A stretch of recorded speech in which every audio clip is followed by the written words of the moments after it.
Sam was very disappointed one night when he was out for a walk and happened to come across a restaurant and was stunned to see his girlfriend Judy in there talking to another man. He thought of movies with scenes like this and wondered, was it something innocent, meeting like a platonic relationship and meeting up about work?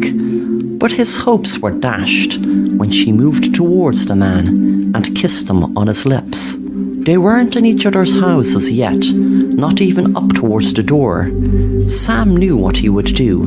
He had done it before and got away with it, so there was nothing from stopping him from doing it now.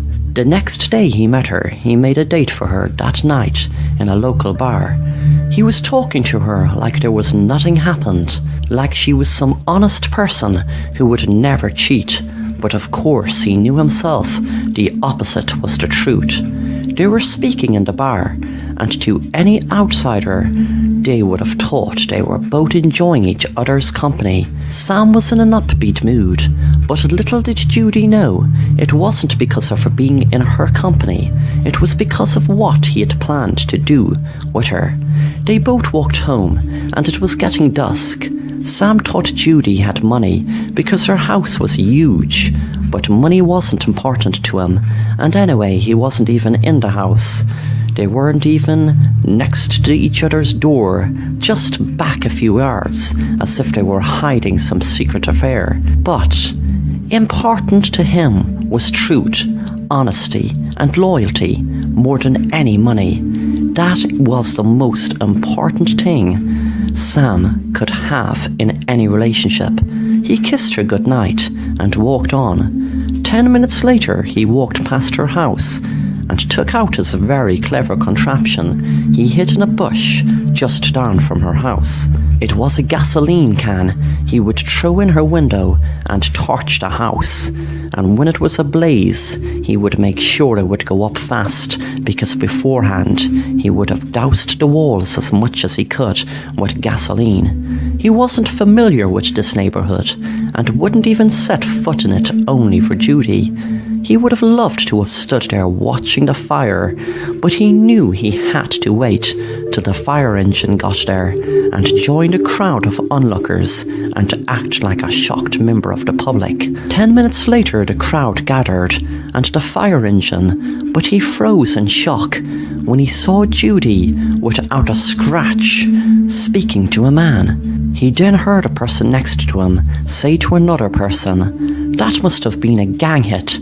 That is the house of the biggest gang boss in town. There will be a war break out over this." Sam had just wondered, could it be that Judy was just pretending it was her house to impress him? He found out very soon she lived down the road in a very small house, and realized that sooner or later he will have the town, if not state's biggest gang, after him for the arson attack. Thanks for watching The Assassin Rapper, and if you enjoy the content, then make sure to subscribe and hit the bell to be notified of new content.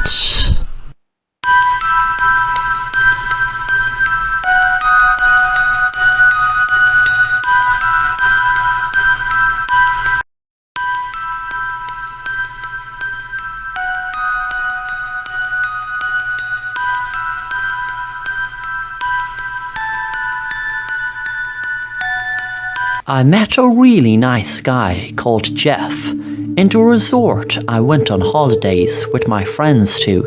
I loved to just lie down and relax and feel the peaceful atmosphere all around me. I loved how the island looked when I looked it up online, but somehow it even exceeded my expectation. We were enjoying our time during the day because he was working nights, then had to get to sleep for a few hours. We were really enjoying the sun, so it was kinda cool him having the day off. He looked so cool and had blonde hair and wore sunglasses. My friends Sarah and Judy went off with other guys they met, so it was just as well I met Jeff, or I'd be on my own in this resort. I actually wouldn't mind, only for there being a serial killer breaking into people's apartments and murdering them in their sleep. One girl survived and told the police that he was wearing all black and some sort of ski mask or scarf or something, but she noticed something very strange about his eyes. The police wondered, did he wear contact lenses, or for some strange reason was that really the colour of his eyes? They couldn't even draw up a sketch of the serial killer, as all they had to go on was he had strange red eyes. Me and Jeff didn't let a serial killer loose on the island ruin our fun, so we continued to have as much fun as we could, including surfing. It was so beautiful, feeling the breeze while going along the water on the surfboard. When we got back, I was watching the evening news. It was about the killer. I went to fetch a towel from the shower and accidentally walked in on Jeff. He froze when he saw me and looked right at me with eyes that were the colour red. Thanks for watching The Assassin Rapper, and if you enjoy the content, then make sure to subscribe and hit the bell to be notified of new content.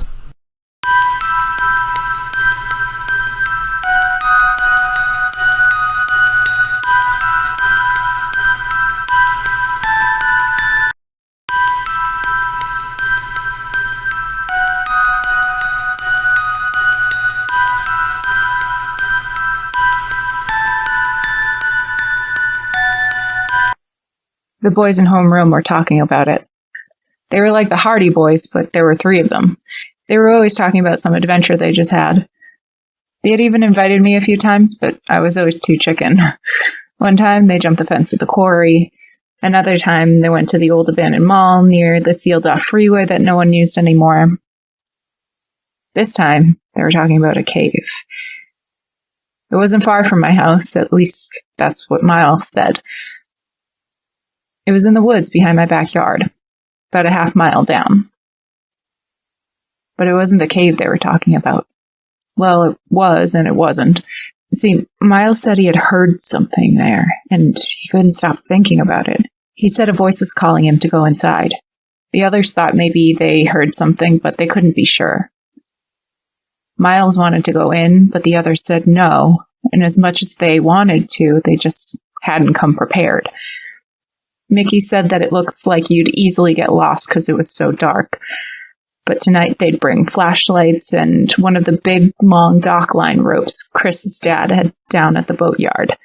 It was sturdy, and if they tied it to something outside the cave, it'd keep them from getting lost in there. They invited me. When I said yes, they all froze. "You're going in first, then," Mickey said. That dumb, freckled smile and greaser hair always made me want to punch him. We all met up that night by my house around midnight. I followed them as they walked single file straight through the woods. It was easy enough to find the cave, half-mile down, just like Miles said. It looked like a big open mouth, black inside and totally hollow.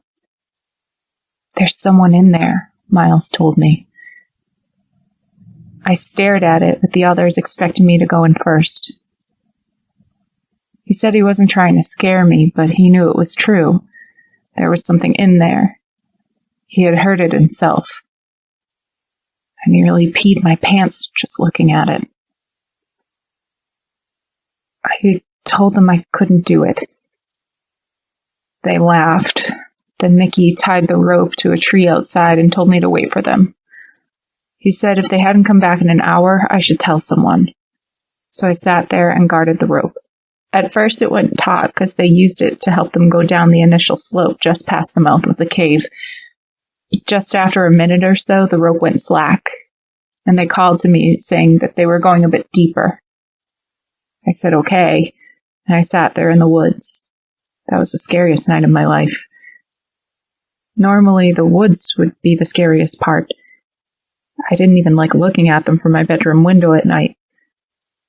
Something about them always felt sinister, even during the day, to be honest. They never felt like nature usually does.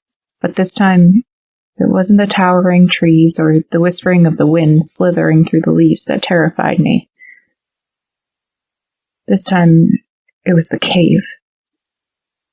From where I sat, it was just a wide opening with darkness so thick it could even be a curtain. Someone could have been standing there staring at me, and I would have never known it. The sun woke me up. It was dawn. It had been 5 hours since they went into the cave. I moved to the entryway and screamed, but there was no answer. I told my mom everything and she called the police. The policemen could hardly fit in the tunnels past the slope. They tried everything they could, but nothing worked. 2 weeks later, the search was called off. I had nightmares pretty much every night for a year after that. On days I couldn't sleep, I would sit up, looking at the woods behind my house, waiting for them to come walking out. They never did, of course. I never heard a single thing about them. Some people even tried going into the caves to look for anything they could find, but they all said it was just too tight to get anywhere after the slope near the opening. My senior year, people were finally starting to forget. It was almost like it was an urban legend, like it hadn't really happened. I was okay with that. I wanted to forget. One night, I woke up to a knocking at my front door. It was still the middle of the night. I was so groggy, I wasn't sure I was even really awake or not. I followed the sound of the knocking all the way downstairs and opened the door. But there was no one there. Then I heard the knocking again and realized it had been coming from behind me, from the basement door. Now I was sure I was awake. And I was scared. Every few seconds, it would come again. Knock, knock, knock. I was scared to open it, but I was frozen there, too afraid to run. So I opened the door. Miles was walking down the stairs already. The light in the basement was off, so he was just barely visible. He turned back and looked at me. "You have to come to the cave," he said. "We're still down there."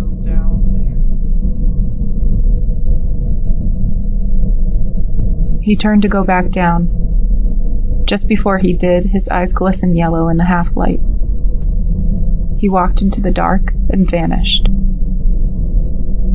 I tried to convince myself that it had been a dream, but something inside wouldn't let me believe it. After that, I couldn't stop thinking about it. What if it was true? What if they were still down there? Every time I closed my eyes, I saw the mouth of the cave, just like that night. I felt like all it wanted was for me to go inside. I kept thinking about the tunnels. What if there was one right beneath me as I saw in class? What if all 3 boys were only a few feet away from me, right beneath the surface? It would have been the easiest thing, just staying put, keeping to the surface. The risk was all below. Just knowing it was there, knowing I would never have an answer to what happened to those guys unless I went in. I found myself going in there one day, when it was still light out, with nothing but a flashlight in hand. I figured I'd just cross the threshold, look around for a second, and come back up. Maybe the pulling, the incessant thinking about it, would finally stop if I just went inside, just for a second. When I got there, it wasn't so scary, so I walked inside. The cave was wide, wider than I would have thought. It sloped down so that just after you had gone in, you were already too deep to see the opening behind you unless you looked up, which I did. The cave stretched on beneath me. It was steep, but not so much that it caused much concern. I figured if I was really desperate, I could climb back up pretty easily. So I slid down, following the beam of my light, down and down the wide open cave. Finally, I came to the edge of the slope. There was a drop, only about 7 feet down. I aimed my light. It seemed like a flat platform and a way to keep going straight. I could only see a foot or two into the corridor. The walls were full of rocks that stuck out. I could climb up if I wanted, so I sat on the ledge and pushed myself off, landing on the platform. "Hello?" I called at the edge of the corridor. My voice carried, bouncing off the walls and fading into the dark. The feeling that had brought me here didn't dissipate as I moved deeper into the cave. It was just the opposite. The feeling got more and more intense, like I was always right on the edge of finding out the mysteries of the cave. So I went into the corridor. It wasn't super wide, but not too narrow either. I had to turn to walk sideways and fit comfortably, but that was okay. Behind me, the light from outside was starting to fade. In front, there was only the yellow beam of my flashlight bounding against the rock, which got sharper and sharper as I walked on. By the time I reached the end of the corridor, they were sharp as knives. There was another slight slope down. Beyond that, I wasn't sure. My light couldn't reach. I slid down, but the slope was so smooth I almost slipped and fell. At the bottom, I turned my light back and saw the slope was just as big as the first one. Only it was steeper, and there was nothing to hold on to. I tried climbing back up, but even as I did, I knew there was no turning back. And as much as I wanted to leave, I still felt like it wasn't done. Just a little further, I thought. I was almost there. The tunnel ahead wasn't wide like the first. In fact, it was exactly as wide as I was. I pushed in, both my arms grazing the sides. Each step was tighter than the last, and worse yet, it was always going down. I realized that ever since I had entered the cave, I had been steadily moving deeper underground, always going down. I must have gone at least a quarter of a mile below the surface by now. There was no turning back. I just had to hope I would find something that the other boys didn't. The beam of my flashlight grew dim, but there wasn't much to see anyway because it got so thin ahead. The ceiling of the cave wall dipped down and my only option became simply to go with it, until it got so thin that I was on my stomach. There wasn't enough room to pull myself forward by my arms, so I had to belly crawl 1 inch at a time. My right arm was fully extended out in front of me, the flashlight shaking as I moved. And still the ground sloped down, always deeper. Every moment that passed, I was farther from the surface. I thought the cave would have some logic to its passages, but I was wrong. There was no rhyme or reason for why the tunnels would turn right, or the ground would suddenly give way. And yet, no matter how narrow or awkward, there was always enough room for me to pass through, like it had been made for human bodies to inhabit it, made by something beyond comprehension. And then, just as my light was beginning to truly die out, the narrow passageway I had to push and struggle through, ripping my clothes and tearing my skin, finally opened up. I was elated. My lungs could fill again without the pain of jagged rocks scraping my ribs. But the feeling didn't last. There was nothing ahead. No passage. But there was something below. Water. Black. Nearly invisible. I stepped in it, thinking it was a puddle. My foot sank down to my shins before I caught myself on the edge. First, I tried to go back the way I came, but the protruding rocks cut into my stomach. They all faced toward me so that when I was moving toward them, they only scraped my skin, but now, if I moved the other way, they would rip into me. There was no going back. I could stand here in the little pocket and die, or I could drop into that black hole in the ground and risk not only being stuck, but drowning at the same time.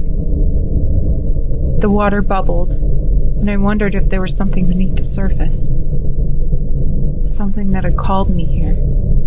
Called Miles here all that time ago. But then another thought struck me. This one, so horrible, I wished I could have taken it back as soon as I had it. The mouth of the cave. The long, twisting tunnels. The warmth of it against my skin. It all felt so alive. What if it was? What if Miles hadn't been called by something in the cave, but by the cave itself? What if the water moves because it was still digesting their bones? My light finally went out, and I was left with nothing but a darkness so absolute, it too felt alive. Like there was someone standing so close to me. I couldn't see anything at all. Yellow eyes stared up from the black pool beneath me.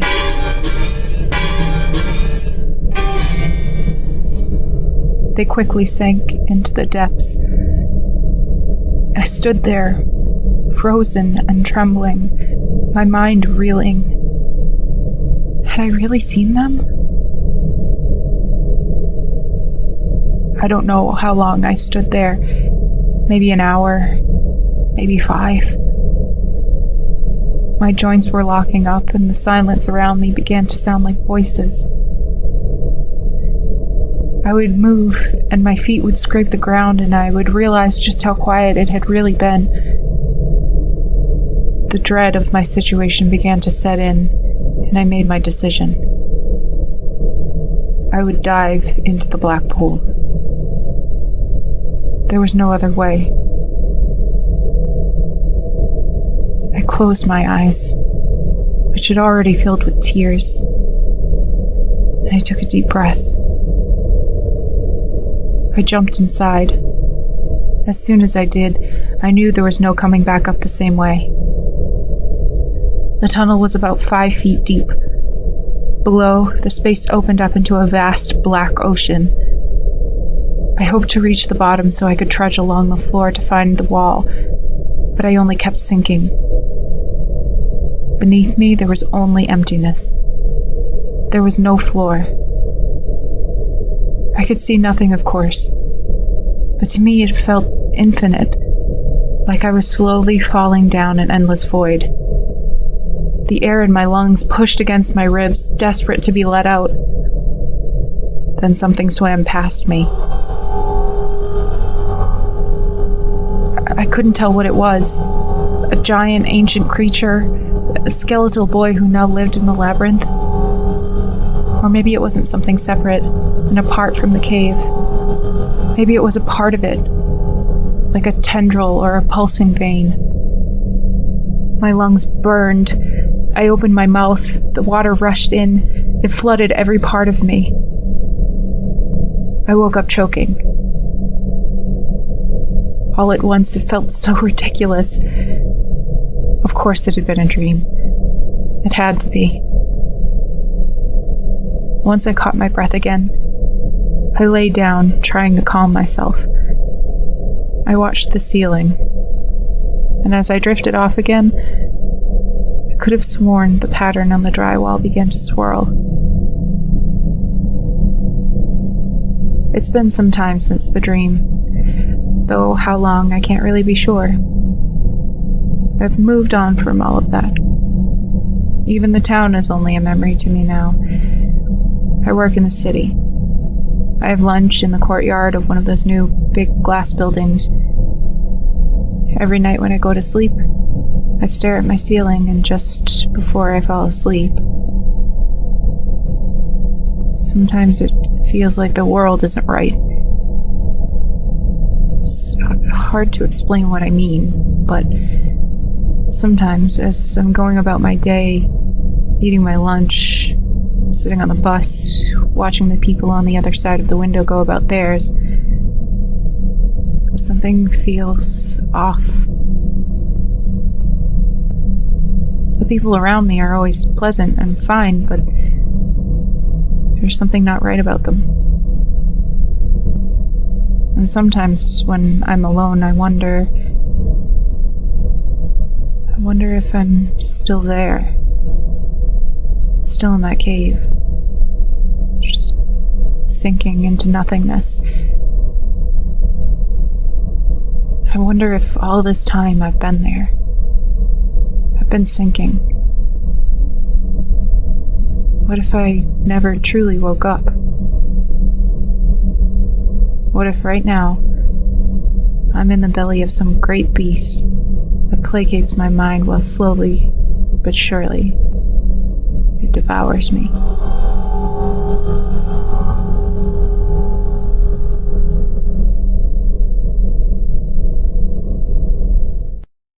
Thanks for watching The Assassin Rapper, and if you enjoy the content, then make sure to subscribe and hit the bell to be notified of new content.